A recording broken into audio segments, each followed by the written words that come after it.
राष्ट्रवादी काँग्रेसच्या रायगड लोकसभा अध्यक्षपदी स्नेहल जगताप यांची नियुक्ती। महाड विधानसभा मतदारसंघातील नेत्या स्नेहल माणिक जगताप यांची राष्ट्रवादी काँग्रेस पक्षाच्या रायगड लोकसभा मतदारसंघाच्या अध्यक्षपदी नियुक्ती करण्यात आली आहे। पक्षाचे प्रदेशाध्यक्ष तथा खासदार सुनील तटकरे यांनी 10 जुलै रोजी त्यांना नियुक्तीपत्र प्रदान केलं।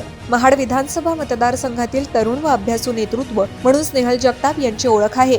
संघर्षशील कार्यशैलीमुळे त्यांनी मतदारसंघात स्वातंत्र्य छाप निर्माण केली आहे। विविध नैसर्गिक आपत्ती तसंच जनतेसमोरील अडचणींच्या काळात त्यांनी सक्रिय भूमिका बजावली होती। त्यांच्या कार्याची दखल घेत पक्ष संघटना अधिक बळकट करण्याच्या उद्देशानं त्यांच्यावर रायगड लोकसभा मतदारसंघाच्या अध्यक्षपदाची जबाबदारी सोपवण्यात आली आहे। नियुक्तीपत्र प्रदान करताना मंत्री अदिती तटकरे, आमदार अनिकेत तटकरे, सुधाकर घारे, निलेश महाडिक, पांडुशेठ निवाते यांच्यासह पक्षाचे पदाधिकारी आणि कार्यकर्ते उपस्थित होते। यावेळी स्नेहल जगताप म्हणाल्या, पक्षानं माझ्यावर टाकलेला हा विश्वास माझी जबाबदारी अधिक वाढवणारा आहे। स्वर्गीय अजितदादा पवार आणि स्वर्गीय माणिकराव जगताप यांच्या विकासदृष्टीला पुढे नेण्यासाठी, महिलांचे प्रश्न सोडवण्यासाठी तसंच कोकणाचा समतोल विकास करण्यासाठी मी कटिबद्ध आहे। उपमुख्यमंत्री सुनेत्राताई पवार, खासदार सुनील तटकरे आणि मंत्री अदिती तटकरे यांच्या मार्गदर्शनाखाली रायगड लोकसभा मतदारसंघातील 6 विधानसभा मतदारसंघातील विविध प्रश्न सोडवण्यासह पक्षवाढीसाठी मी प्रयत्नशील राहीन।